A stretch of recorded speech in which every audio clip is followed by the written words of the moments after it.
Sounds good. Feels good.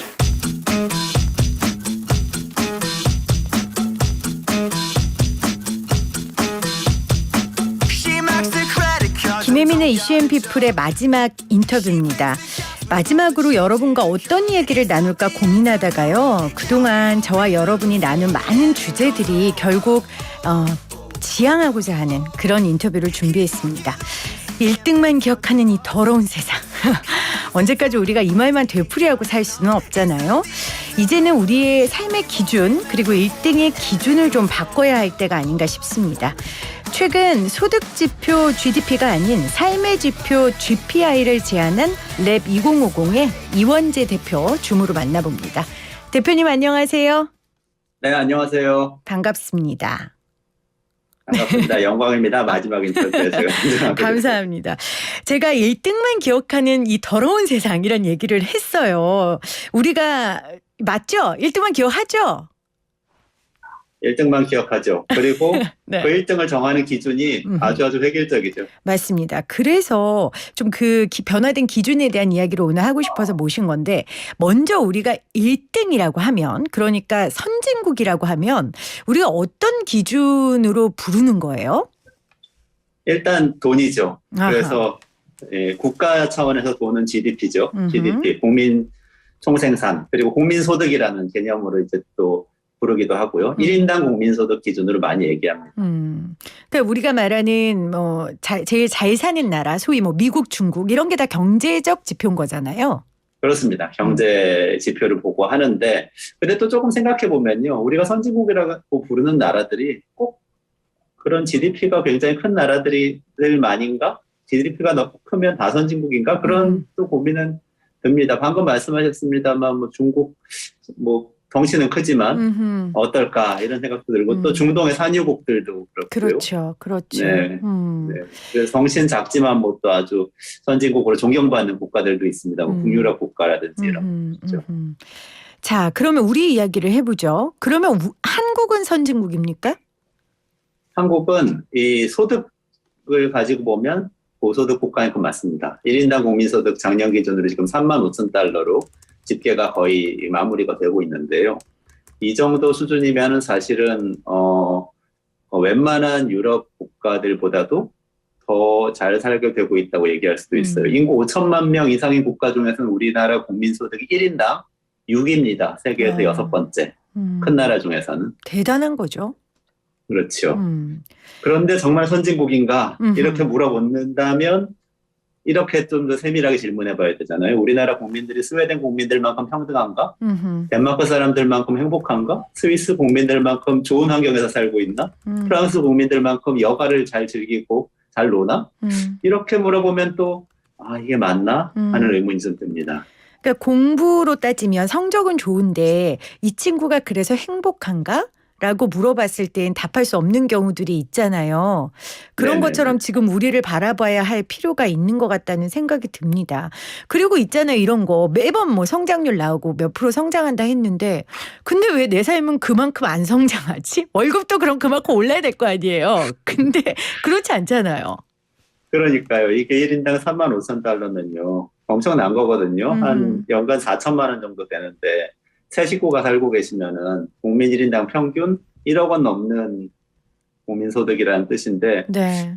다 1억 원 넘게 한 가족당 그렇게 벌고 있나 생각해보면 그거 아니죠. 그럼요. 그러니까 일단 불평등이 굉장히 있고요. 많이 버는 분들은 많이 벌지만 또 그렇지 못한 분들 어렵다는 그 문제가 있습니다. 그 국가는 잘 살고 돈이 많은 것 같은데 개개인의 삶을 보면 좀 경제적으로도 팍팍하다 이런 면이 있고요. 근데 또 한 가지 더 짚어봐야 될 거는 소득 이외에 다른 면들은 어떤가 하는 거예요. 돈은 35,000불 벌지만 그 돈이 주거비가 너무 많이 오르고 병원비 너무 많이 나가가지고 너무 팍팍하다 그러면 이거 많이 벌어도 많이 나가니까 어려운 측면도 있고 또 그렇습니다. 아무리 돈을 많이 벌어도 미세먼지 가득하고 탄소 배출 너무 많이 되고 이런 환경이 너무 안 좋아서 못 살겠다 이렇게 되잖아요. 삶의 다른 영역들도 또 조금 힘든 부분이 있지 않나. 그래서 우리 국민들이 국민소득은 빠르게 늘어나는데도 아직 힘들다고 하는 게 아닌가 이런 생각이 듭니다.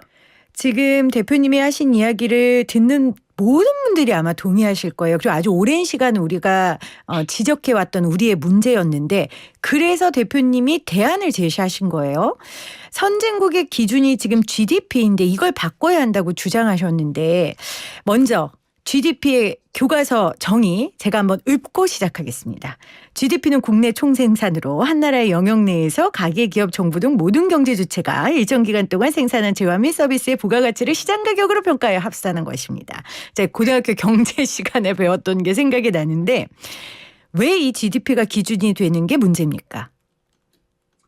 자동차 대신 자전거를 많이 타시잖아요. 요새 많은 분들이 건강을 위해서. 네. GDP 떨어뜨리고 계신 거예요.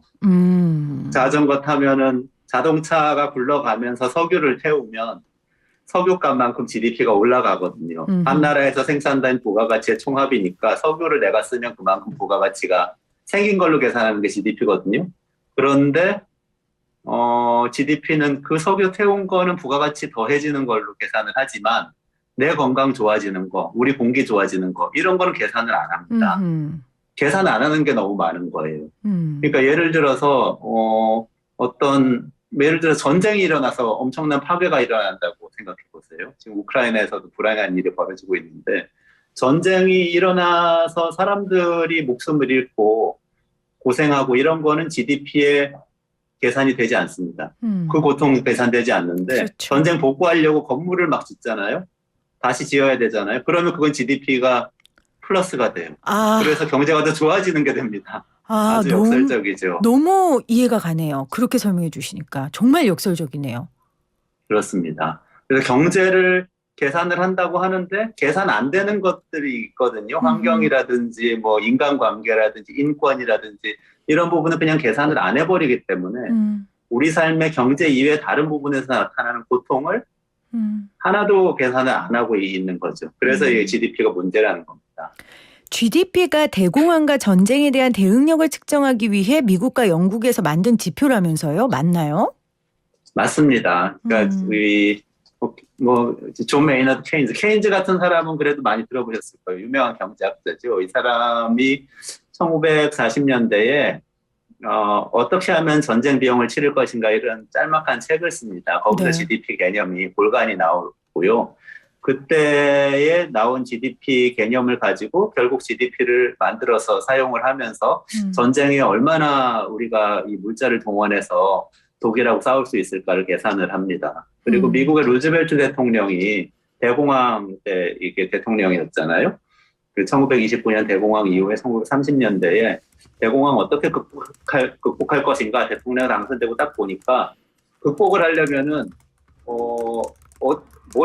뭐가 지금 문제가 생겼는지를 알고 그걸 채워야 되잖아요. 그래서 우리나라의 물질적 부가 공황 때문에 얼마나 파괴가 됐는지를 알아야 그래야 공황을 극복할 수 있겠다고 하면서 또 이제 사이먼 쿠즈네츠라는 경제학자한테 맡겨서 GDP를 또 개발을 하고 이런 것들이 모여서 나중에 그 2차 세계대전 끝난 다음에 유엔에서 추인하면서 그게 그냥 그대로 GDP가 되어버렸는데 아직까지 사용하고 있는 겁니다. 그렇군요. 그러니까 경제 성장, 몸집을 불리는데 우리가 혈안이 돼 있는 시기에 이 GDP가 채찍과 목표가 돼줬었는데 이제는 시대가 바뀌었잖아요. 시대적 과제도 달라졌고 그런데도 우리가 지금 이 기준을 갖고 등수를 매기는 게 문제가 있는 거예요. 그래서 랩 2050에서 참성장 지표를 발표하셨어요. 참성장 지표는 어떤 거예요? 소개를 좀 해주시죠. 네, 참성장 지표는 우리가 성장을 이야기할 때 물질적 경제 성장만 계속 이야기를 해오면서 GDP를 써왔는데 네. 그걸 넘어서 경제 이외에 그 인적 자본이라든지 디지털 서비스라든지 뭐 여가라든지 이런 환경이라든지 이런 다른 영역도 같이 평가해서 예컨대 환경적 가치가 성장하는 것도 성장이라고 보자. 그리고 환경적 가치가 파괴되면 마이너스 성장되는 걸 보자. 이렇게 지표를 새로 구성해서 GDP의 대안으로 사용할 수 있도록 구성한 것입니다. 저희 랩2050에서 개발한 참성장 지표도 있지만 사실은 세계적으로도 이런 흐름은 굉장히 많이 형성이 됐어요. 예를 들면 노벨 경제학상 받았던 이 스티글리츠 컬럼비아대 교수라든지 아마티아 센 하버드대 교수 같은 분들도 비슷한 주장을 해서 OECD에서도 삶의 질 지수라는 이름으로 또 뭐 이런 지수를 운용하고 있기도 합니다. 그러면 지금 우리가 말하는 GDP가 높은 선진국들도 그런 대안 지표를 지금 이용하고 있어요? 이용하려는 흐름이 형성이 되고 있습니다. 예를 들면 미국의 메릴랜드 주에서 주 단위이지만 이 GPI라는 저희가 개발한 참성장 지표하고 유사한 형태의 지표를 사용을 하고 있고요. 뉴질랜드 같은 경우에는 예산 수립을 할 때 아예 이 행복 지표를 감안해서 수립을 하도록 우선순위를 정하도록 그렇게 정하고 있습니다. 그러니까 사실 이게 시험 문제 같은 거라고 생각하시면 돼요. 우리가 수능 시험 같은 거 볼 때 수학 비중을 막 높이면은 학생들이 수학을 더 열심히 공부하게 되잖아요. 네네. GDP 같은 이렇게 경제 지표를 만들어 놓고 물질적 부만 측정을 하니까 사람들이 다 물질적 부만 따라서 살다 보니까 환경도 파괴되고 서로 간의 신뢰도 깨지고 이런 문제가 생기는 거예요. 그러니까 좀 뒤집어서 환경을 그냥 시험 과목에 넣자. 그러면 환경을 더 살리기 위해서 사람들이 노력을 하게 될 거 아니냐. 이런 관점으로 이제 지표를 개발을 한 겁니다. 공간이 사람 의식을 지배한다던데 지표가 우리 행동 방향을 좀 수정할 수 있도록 지금 새로운 지표가 필요하다고 주장하시는 거예요. 그러니까 참성장 맞습니다. 지표는 경제, 일과 여가, 인적 자본, 디지털, 환경 이렇게 나뉘고요. 그리고 여기서 말하는 경제에도 우리가 생각하는 그런 성장 중심의 경제가 아니더라고요.